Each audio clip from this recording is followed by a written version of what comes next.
Little Red Riding Hood. Once upon a time there was a dear little girl who was loved by everyone who looked at her, but most of all by her grandmother, and there was nothing that she would not have given to the child. Once she gave her a little cap of red velvet, which suited her so well that she would never wear anything else. So she always was called Little Red Riding Hood.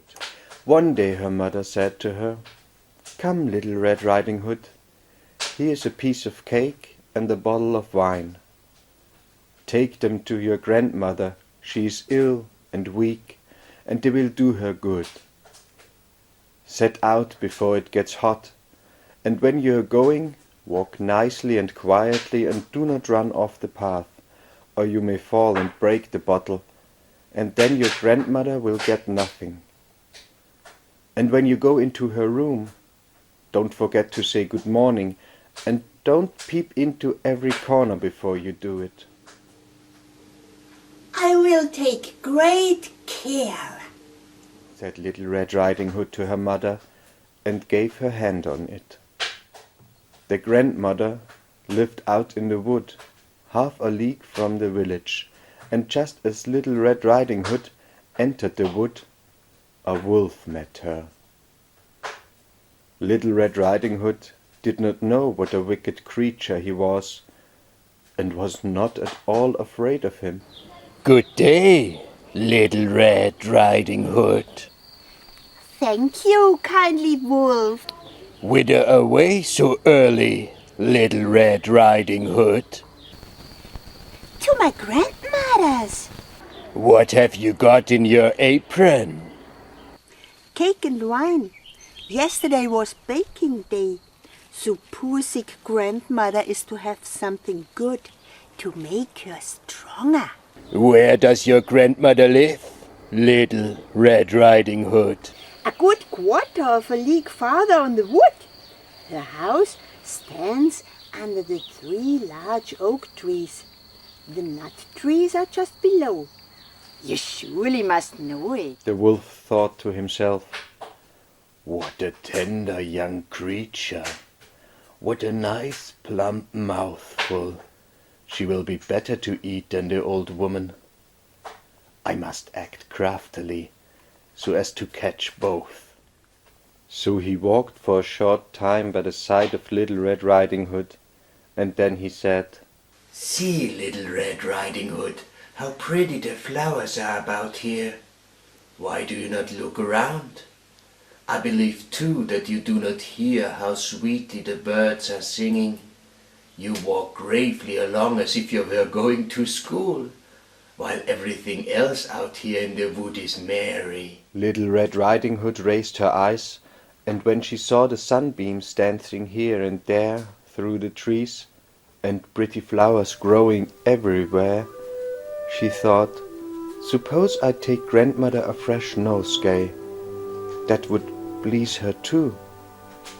It is so early in the day that I shall still get there in good time." And so she ran from the path into the wood to look for flowers. And whenever she had picked one, she fancied that she saw a still prettier one further on, and ran after it, and so got deeper and deeper into the wood. Meanwhile, the wolf ran straight to the grandmother's house and knocked at the door. "Who is there?" "Little Red Riding Hood, I'm bringing cake and wine. Open the door." "Lift the latch. I'm too weak and I cannot get up." The wolf lifted the latch, The door sprang open, and without saying a word he went straight to the grandmother's bed and devoured her. Then he put on her clothes, dressed himself in her cap, laid himself in bed, and drew the curtains. Little Red Riding Hood, however, had been running about picking flowers, and when she had gathered so many that she could carry no more, she remembered her grandmother and set out on the way to her. She was surprised to find the cottage door standing open, and when she went into the room she had such a strange feeling that she said to herself, "Oh dear, how uneasy I feel today, and at other times I like being with grandmother so much." She called out, Good morning. but received no answer. So she went to the bed and drew back the curtains. There lay her grandmother with her cap pulled far over her face, and looking very strange. Oh, grandmother, what big ears you have. They're better to hear you with, my child. But grandmother, what big eyes you have. They're better to see you with, my dear. But grandmother, what large hands you have. They're better to hug you with. Oh, but grandmother, what a terrible big mouth you have.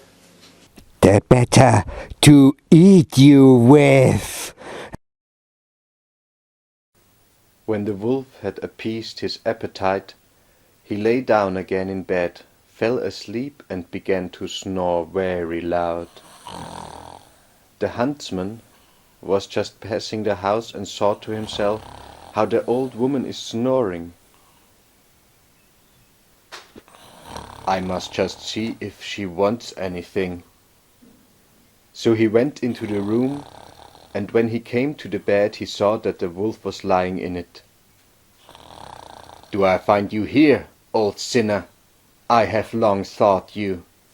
Then just as he was going to fire at him, it occurred to him that the wolf might have devoured the grandmother, and then she might still be saved.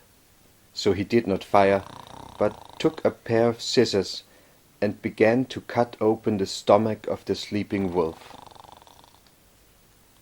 When he made 2 snips, he saw the little Red Riding Hood shining, and then he made 2 snips more, and the little girl sprang out crying,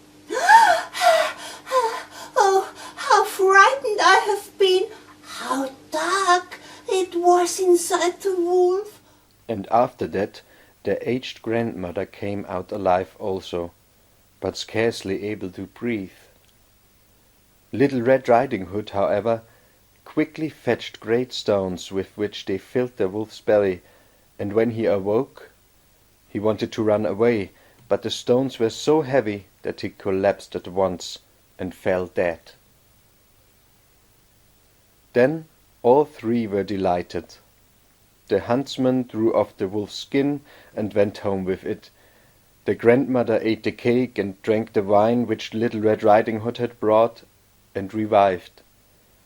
But Little Red Riding Hood thought to herself, "As long as I live, I will never by myself leave the path to run into the wood when my mother has forbidden me to do so." But it was also good to meet the wolf, because if I had not met him, I never would have seen the beautiful flowers.